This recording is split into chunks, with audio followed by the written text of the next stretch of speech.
this morning with us. For those of you who are new to the University Club, the history group, are just wonderful guests. We're delighted you've joined us. And I'm Sherry Levy, co-chair with Dr. Ovid Vitas of the history group. Please, please, please reach into your pockets and your pocketbooks and turn your phone off. Trying to find it.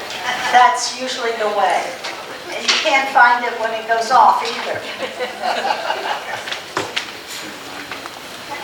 I usually start the morning off with thanking Manuel. He always makes sure that we can hear, see, and have a place to sit. So please join with me in thanking him big time.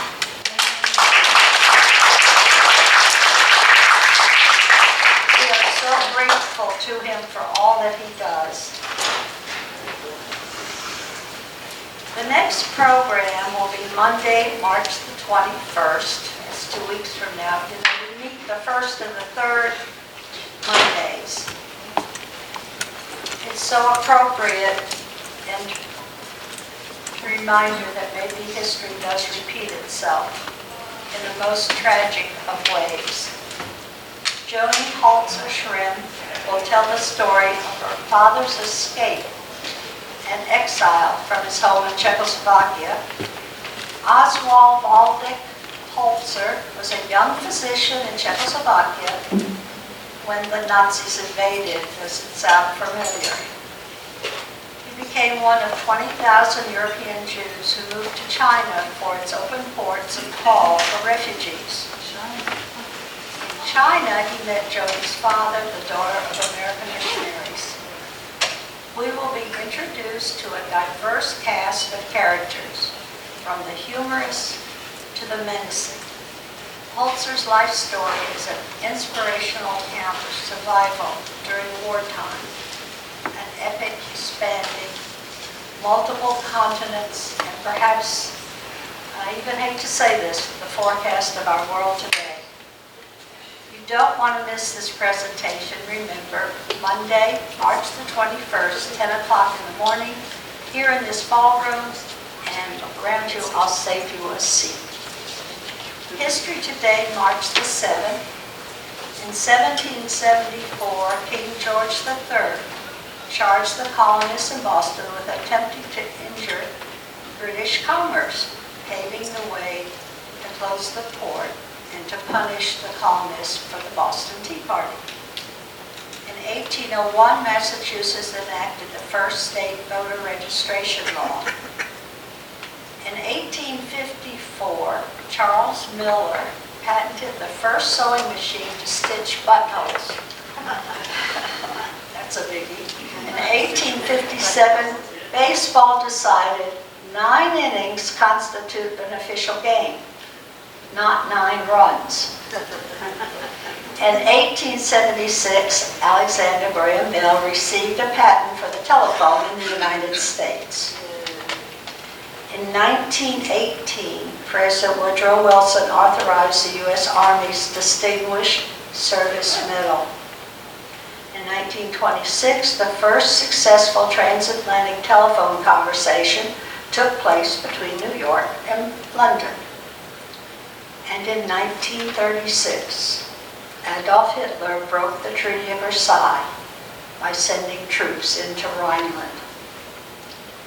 In 1962, the groundbreaking report of Smoking and Health, published by the British Royal College of Physicians, gave the first major report to warn of the dangers of smoking.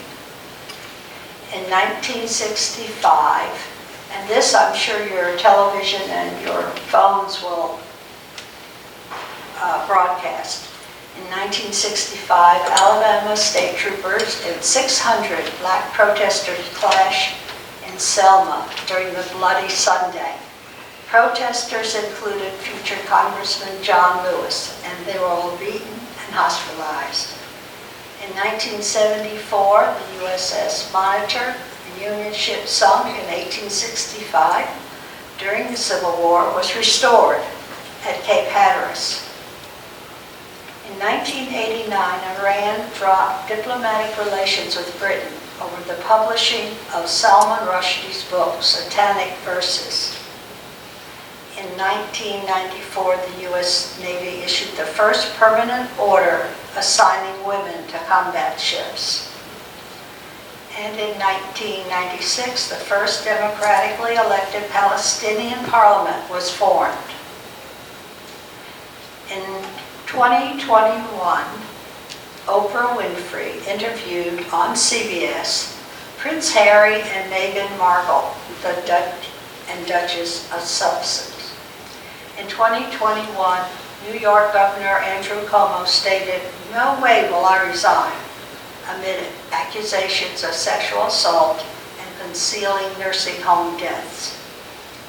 And today is the 24th birthday of the beautiful and gifted American poet Amanda Gorman, who delivered her poem at President Biden's inauguration. What a lovely way to finish History Today. And now it's my privilege to turn the mic over to History Group Co-Chair Dr. Ovid Vitas, who will introduce today's speaker. Thank you, Sherry. Today, we have the privilege of having Dr. Wayne Bowen, Professor of History and Director of Interdisciplinary Studies at the University of Central Florida. Dr. Bowen holds the following degrees, among others.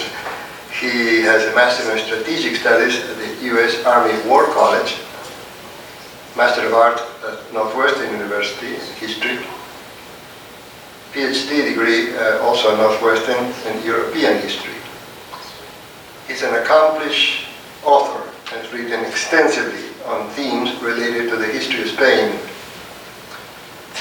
Topics like Truman, Franco, Spain and the Cold War, Churchill and Spain, the Spanish and the Ottoman Empire in the Mediterranean, Spain during World War II, Spaniards and Nazi Germany. Now, his presentation to our group today, last year actually, was on the Spanish Inquisition. And today, Dr. Wayne will share with us an exciting lecture titled Pirates of the Mediterranean, 18th century alliance between Spain and the barbaric corsairs. On behalf of the History Group of the University Club of Wayne Park, it gives me great pleasure to introduce to you Professor Wayne Bowen.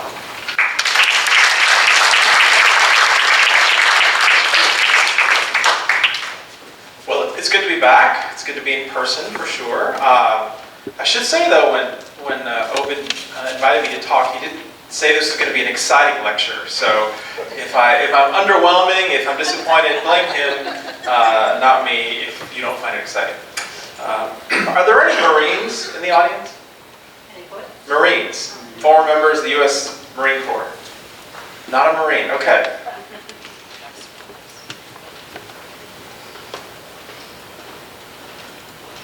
There we go. Well, then you're going to be forced to endure me singing this. From the halls of Montezuma to the shores of Tripoli. That's all you get. My dad was actually in the Marines for a little bit, so I learned the song growing up. Had no idea what it meant, but still sang along with quite great enthusiasm. You might not know that one of the lines was changed in the midst of World War II. It used to be on the land and on the sea, and now it's in the air, the land and sea. But you've certainly heard of Tripoli, and we're talking about Tripoli today, but not about the U.S. military. You've probably heard, and Dr. Vitas asked me to mention, that the U.S., the first war we had after beating the British was in North Africa against pirates. So if you're interested in that topic, go to someone else's talk, because I will not be covering it. But look it up, because it is quite interesting. The campaign in North Africa, an expeditionary effort by the New Republic led by Thomas Jefferson. We had subsequent struggles in North Africa as well. It's quite interesting, but I had to at least mention the Marines, since my dad was one, and we are talking quite specifically about Tripoli today. All right, so this is what I'll be covering today. Good historians, good lecturers give outlines so you know where we're going. and you know when it's about to end, if that's something you're looking forward to. So here we are. This is our program. This is a picture, not a photograph obviously, but a picture of one of the corsairs that is a pirate from North Africa. These were Muslim pirates. We'll talk about the significance of that in just a minute, but just so you get a sense of them. This is an earlier picture, since typically they would have firearms, but nonetheless. For about 1,000 years, Islam was a growing religion, conquering territory from its origins in Arabia in all directions, north, south, east, and west. And there are a succession of empires that shepherded this growth, from the Abbasid dynasty to the Umayyad dynasty. We're not talking about any of those. We're talking about one particular dynasty you've probably heard of, and that was the Ottoman Empire. This is not an Arab dynasty, unlike the precursors. In fact, it was Turkish. The Turks were kind of late to Islam. They came out of Central Asia, crossed into what is now Turkey, but what had been previously called Anatolia, and converted to Islam around the 11th or 12th century. And as new believers, they were quite enthusiastic and dynamic, and very quickly took over, again, what is now Anatolia, and which now bears their name of Turkey. As you see on this map, their conquests were quite significant. Initially, conquering Anatolia, then overthrowing Constantinople, which became their capital, Istanbul, and from there their empire spread in all directions. You can see through the color coding how that empire grew across North Africa, even into the heart of Eastern Europe. In fact, many countries that you know today, and you wouldn't think of, were formerly under Islamic control. Greece, Serbia, even Hungary were at various times controlled by the Ottomans. Now this was a large empire. Communications not being as quick as they are now, it was quite difficult to maintain the control across thousands of miles. And so areas that were not of critical importance to the Ottomans, they gradually began to let go. They still remain nominally part of the Ottoman Empire, as we'll discuss, but one of the areas that the Ottomans did not view as a priority was North Africa.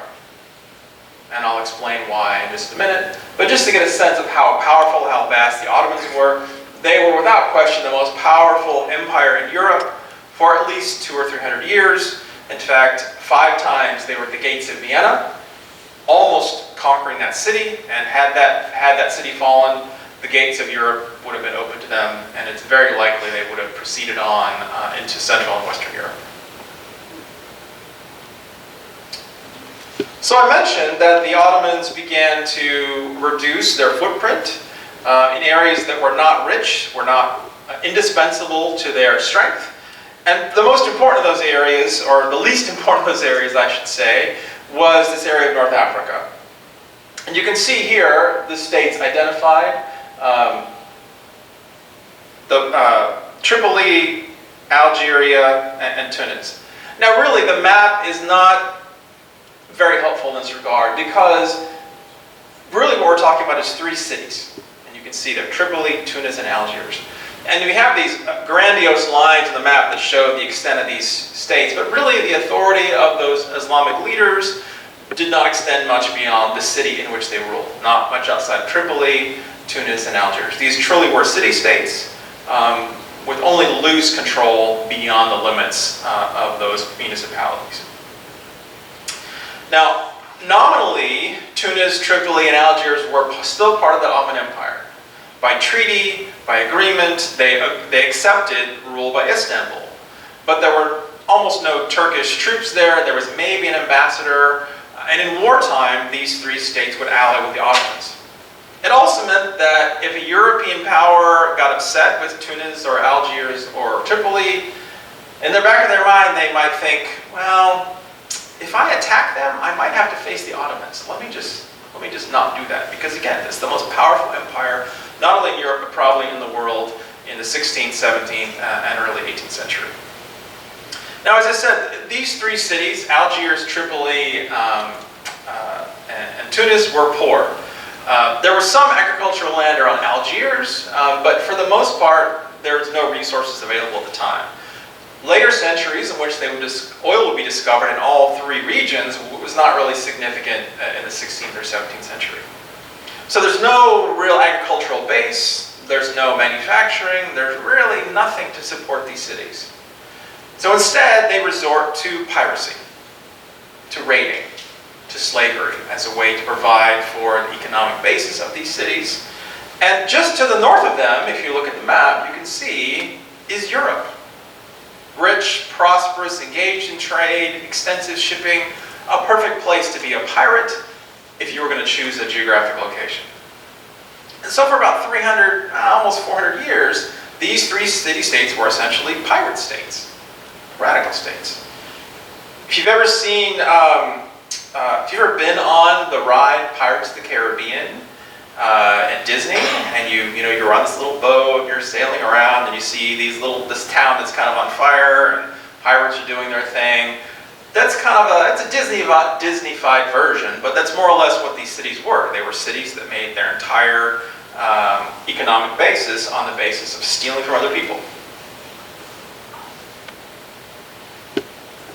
Now this, I think, is a good picture because it gives you a sense of how far the Barbary pirates would go. And Barbary is a term we've used, and it really is a derivation of Berber. Berber, which is the most important ethnic group in North Africa, predominates. They're different from Arabs, ethnically different from Arabs, but they are the majority in Algeria, Tunisia, and Tripoli at the time.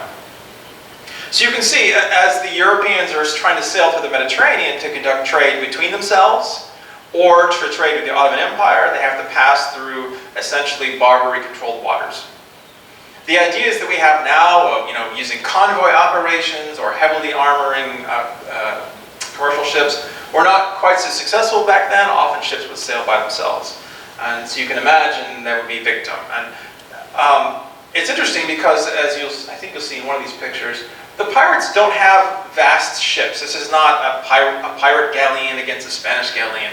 They would instead use a number of small ships. They'd use grappling hooks and small cannons, surround a bigger ship and essentially cut it off from escape and then board it from there. The pirates also conducted raids beyond this area. This is where they primarily operated, but they got even as far as Ireland and Iceland, if you can imagine. Imagine how surprised you'd be as a Viking walking down the street of Iceland and suddenly there are Barbary pirates on the street, not only raiding your port but also kidnapping people and taking them back to North Africa. But typically, probably 99% of their operations were within these territorial waters. So you can see it was particularly a challenge for Spain.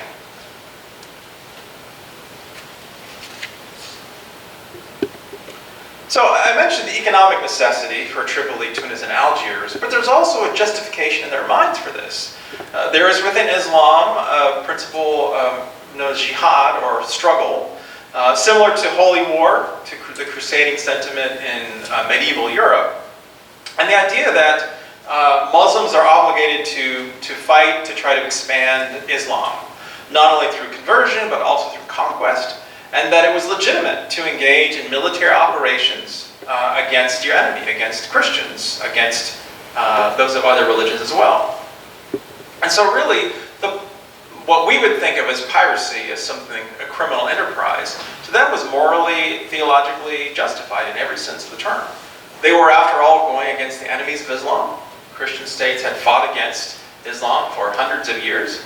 And so they viewed this as a continuation of the initial expansion of Islam and saw themselves very consistent with the actions of Muhammad, Prophet of Islam. So there's no moral dilemmas for them in engaging in this activity. And as I said, there were limits to how far the Europeans could push against these pirates. Anytime they would try to conquer the cities, Algiers, Tunis, and Tripoli, and I'll talk about this in just a minute, in the back of their mind there was a concern about the Ottomans sending reinforcements. Now, the Europeans could of course defend themselves, and they did increasingly arm the merchant ships, but there are limits to how many warships they had and could deploy at one time. The Mediterranean, even though it's tiny compared to the Pacific or the Atlantic, it's still a vast sea.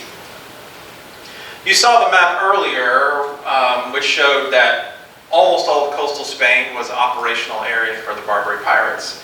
And Spain emerges very quickly as the lead country in taking actions against the Barbary pirates. And this is consistent with Spain's history. Maybe in a previous talk I mentioned the Reconquista. This was the reconquest of Spain by Christians from Islam. It lasted about 700 years, from when Spain first fell to Islam in 711 until 1492, when Granada, the last Muslim kingdom, was conquered. Christians in Spain are fighting to retake the land from Islam.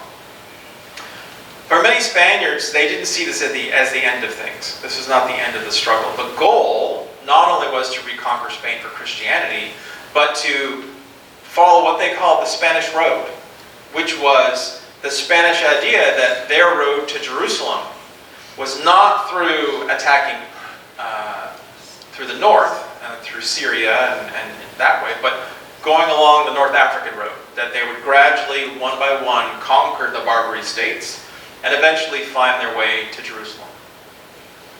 So Spain's actions against the Barbary states in the 16th century, 17th century, are really in that context. They viewed themselves as a crusade against Islam in the same way, or really a mirror image for the justification that the Barbary pirates saw for their wars against Christians. And this is an example of what I mentioned, the small ships of the pirates attacking the much bigger European ships. So one of the key methods used by the Barbary pirates to raise funds for themselves, as well as to provide a basis for their economy, was through enslaving Europeans they conquered. Not only did they enslave sailors that they took from these ships, but they often conducted raids along coastal towns. I mentioned going as far afield as Ireland and Iceland, but most of the attacks happened against Italy, against Spain, for obvious reasons because of the proximity. There were slave markets in all three of these cities, Tunis, Tripoli, and Algiers.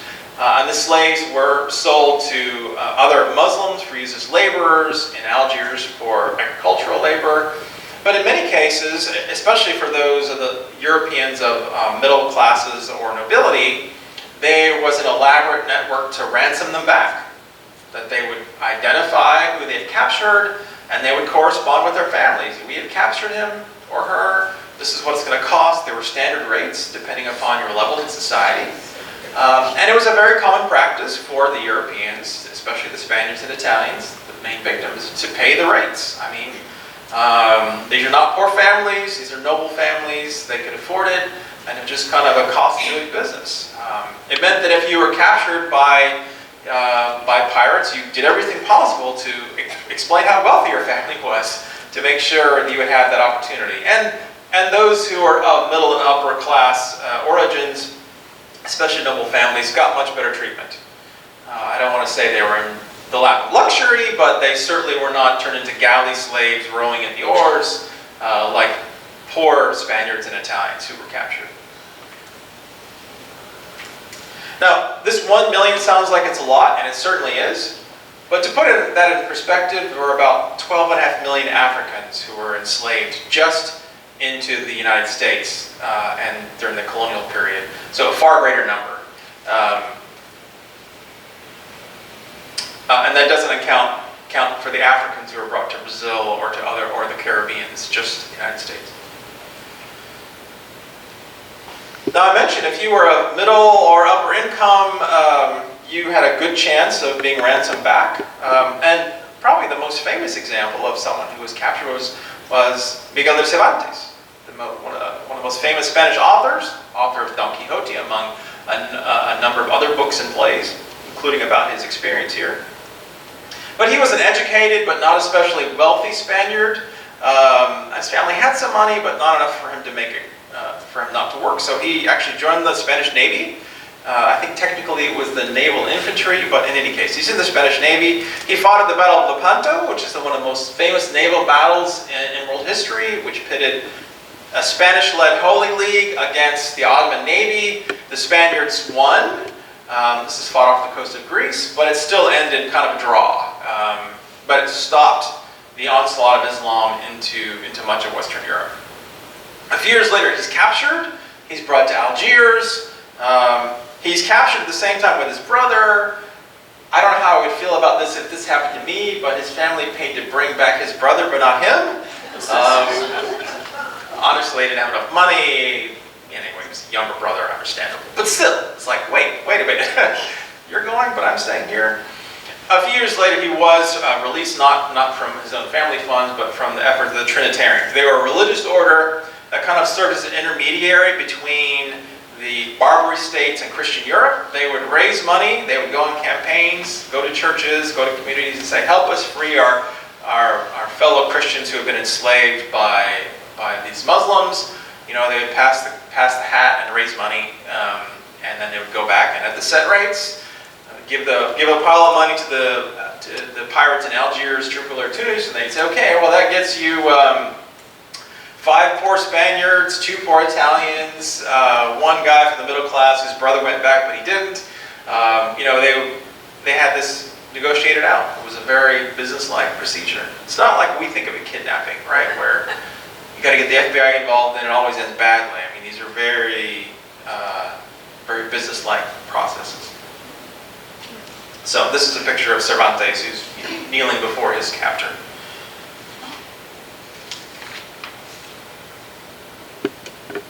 I mentioned that Spain was the lead nation in trying to take direct military action against these pirate states. And part of it was for religious reasons, because again, they saw the Spanish road as going to North Africa, and they viewed their obligation as Christians to fight and retake these lands and then find their way to Jerusalem. At the same time, they expected the rest of Europe to go through another direction, to retake Istanbul and go through Anatolia from the north. So there were a number of Spanish campaigns in North Africa. You can see it's a mixture of success and failure. Some territories they take, others they don't. I don't want you to get the sense that it's because these forces are equally matched. They're not. Spain is a powerful country. These 3 city-states, Tunis, Tripoli, and Algiers, are not. They're weak relatively. They don't have strong militaries, although they do have defendable ports, and they do have naval forces, obviously. But Spain had other things on its mind. Spain was constantly at war with France, later would be at war with England, fighting against the Protestant Reformation throughout Europe, and of course directly fighting the Ottomans. So if Spain would have been left alone, not having to fight anyone else, they could easily have conquered North Africa and made it to Jerusalem, honestly, if you look at the balance of power. But every time Spain began to gain its success in North Africa, the French would attack. Or there would be a Protestant uprising in the Netherlands, or Francis Drake would attack Spanish colonies in the Caribbean. So Spain was the most powerful country in Europe, just like the Ottoman Empire was the most powerful Islamic state. But it also had more enemies than anyone else. For obvious reasons, when you become too powerful, other states decide to take advantage.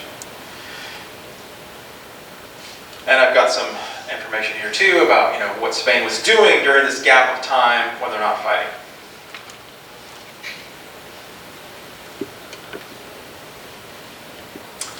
All right. So I mentioned we mentioned in the poster that we'd be talking about the alliance between Tripoli and Spain. Now this may seem like a strange thing. After all, I just talked about hundreds of years of warfare between Spain and the Barbary pirates, with Spain as the lead nation, Spain seeing the Spanish road as a moral and theological obligation, that Jerusalem was the goal, and the Barbary pirates were in the way. So how could Spain and Tripoli, a pirate state, form an alliance? Well, things change. Specifically, Spain changes. The dynasty, the Habsburg dynasty, that had been the lead force in fighting against the Barbary pirates, that it saw its obligation as returning to Jerusalem and viewed itself as the lead Catholic power in Europe, was replaced. I don't have to give you the details, but there was the War of Spanish Succession ended in 1714 by putting a Frenchman, the grandson of Louis XIV, on the throne of Spain. So Spain becomes very heavily influenced by France, including heavily influenced by the Enlightenment. A series of intellectual changes that began in France, spread all throughout Europe, They began to focus not on God, but on reason, upon rational behavior, upon trying to use reason to solve problems in the world, promoting education and so on. And so the king of Spain in the 1740s and 1750s is this gentleman, Charles III. He's actually French, at least he's the grandson of that original French king. Although he now speaks Spanish better than his French, he's still very influenced by these French ideas. And the idea here is that nations should act in their own self-interests, and that monarchs should act in a rational way to serve their people, to serve their kingdom. And so Charles III and his advisors looked over the previous 700 years of Spanish history, particularly the last 200 years of fighting against the Barbary pirates, and realized there has to be a better way.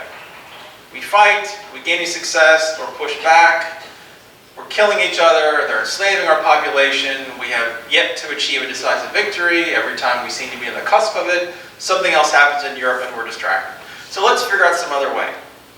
Let's negotiate. Let's figure out a way we can make a peace treaty. So he's primarily a secular thinking leader. He's still a Catholic, but he's not really excited about it. He's really trying to think about rational ways that he can improve his country. He also is weakening the Catholic Church. He considers canceling the Spanish Inquisition, which has been going on since the 1500s, 1400s.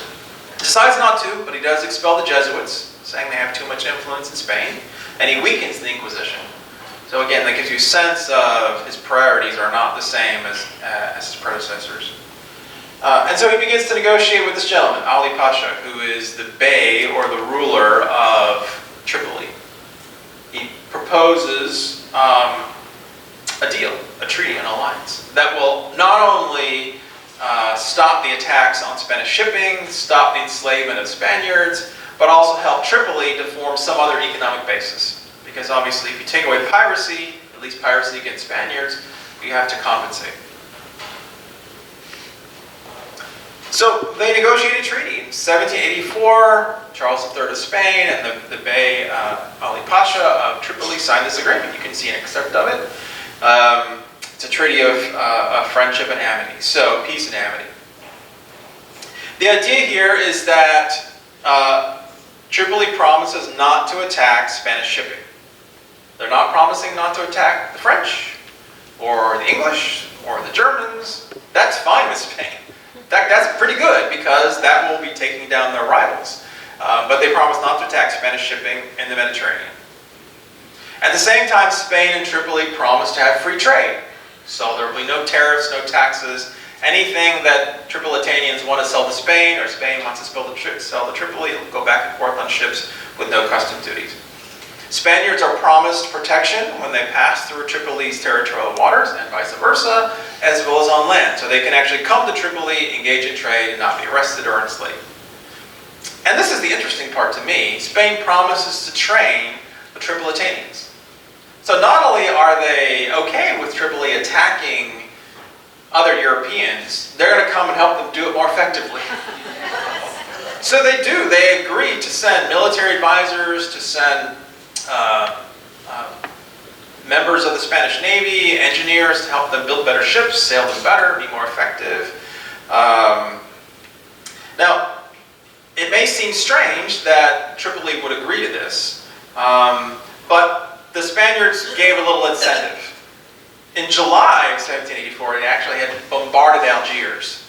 They had come with a modernized navy and had shelled Algiers, setting much of it on fire, threatening the Algerians, if you attack us again, we'll come back. And so when they began these negotiations with Tripoli, the Tripolitanians thought, well, Algiers is stronger than us. Maybe we should go ahead and agree to this deal and see what comes of it. So Spain was not just relying on negotiations and goodwill and diplomacy, they also had a big stick there, just in case Tripoli decided that they wanted to continue being pirates. So, the treaty is fairly successful. For the next 50 years, Spain and Tripoli got along quite well. There were almost no attacks on Spanish shipping, and the ones that did happen were, they got in trouble when they came back home and returned all the goods. So initially Spain had planned to send naval officials, officials of their government, but this was problematic because at the same time a war is beginning in Europe, and so Spain is allied with France, with Napoleon. They need to use their forces for the direct engagement, but they do allow contractors, former members of the Spanish Navy, engineers, carpenters, all these skilled tradespeople to go, and they're paid by the government of Tripoli. Spain opens a consulate in Tripoli and becomes in many ways the lead European power in Tripoli. So for other Europeans who are passing through, who are trying to sell things in Tripoli or had been freed from enslavement but were waiting passage back home, Spain is really the lead, most important country there, trying to help things go smoothly without any misunderstandings, so Europeans could leave and trade could continue. There were some commercial opportunities. Spain did sell weapons, did sell grain, did sell things to the Tripolitanians. Small market, small city, didn't make Spain rich, but certainly avoiding attacks on their shipping was a positive gain, and of course avoiding having more of their population kidnapped and enslaved was a good thing too. Tripoli even allowed a Catholic chapel to open, which for a state which was still dedicated to jihad and holy war against the West. This is a remarkable concession. But there were priests from Spain who were allowed to operate openly for a number of years. That's a map of Tripoli, not to scale, but you get a sense. It's not a big city. There were maybe 10,000 people in the whole place, but had an outsized influence on the Mediterranean because of their piracy, which did continue. All right, so this relationship goes on until 1835. In the early 19th century, the Ottoman Empire is beginning a comeback. They're hiring European experts, they're modernizing their military, they're reforming their finance system. So the Ottoman Empire, after a couple hundred years of decline, is beginning to revive. Eventually, they form an alliance with Germany.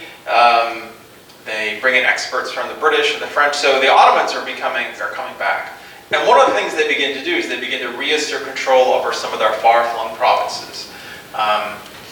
Iraq was one of them. I won't talk about that, but an interesting story. But Tripoli was another one. So they send a governor, they send a garrison, they say, we are now ruling this directly, and they're able to do so. At this point, the Spaniards leave. They've had some struggles getting paid by the Tripolitanians in any case. The city-state is weaker since its opportunities for piracy are reduced not only by the deal with Spain, but by attacks from the other Europeans. So the Spaniards leave, but interestingly enough, and this is the subject of my next book, there were increasing ties between the Ottoman Empire and Spain. It got almost to the point of an alliance, but anyway, you have to bring me back to talk about that story. Tripoli itself, so it becomes an Ottoman province again, remains so until 1912 when the Italians invade, take it, form it as a colony. It's the site of some of the famous battles in World War II. The Desert Fox or Rommel is in Libya for much of this time. After World War II, or as World War II is ending, the Allies occupy it, and then Libya becomes an independent country with Tripoli as its capital. And then that guy, Gaddafi, you probably heard of, comes along much later. But nonetheless, piracy continues to be a key part of the history of these North African states. In fact, Tunis, a city known for tourism, uses this as a positive draw. This is the Hammamet pirate ship in Tunis, and if you're ever visiting Tunis, you can actually be a pirate for a day. You go on this ship, go swimming in the Mediterranean. You can pretend to attack cruise liners coming into the port. It's really a hoot. So they celebrate this image. Again, nothing to be ashamed of, nothing to view this as criminal, and because this was a legitimate extent of these state operations. And for Spain, engaging with a pirate state may have seemed counterintuitive, and perhaps in the 16th and 17th century would have been rejected out of hand. But in the changing times of the 18th century, it began to be a realistic sentiment. And at this point, thereafter, piracy begins to fade, with this diplomatic achievement between Spain and Tripoli being one measure, the other being the increasing attacks by the Europeans, and eventually the colonization of all of North Africa, first by the Italians, then by the French, thus ending piracy forever in the Mediterranean. And now you can safely cruise this sea, with the most dangerous thing perhaps being drowning off this pirate ship if you had too much to drink.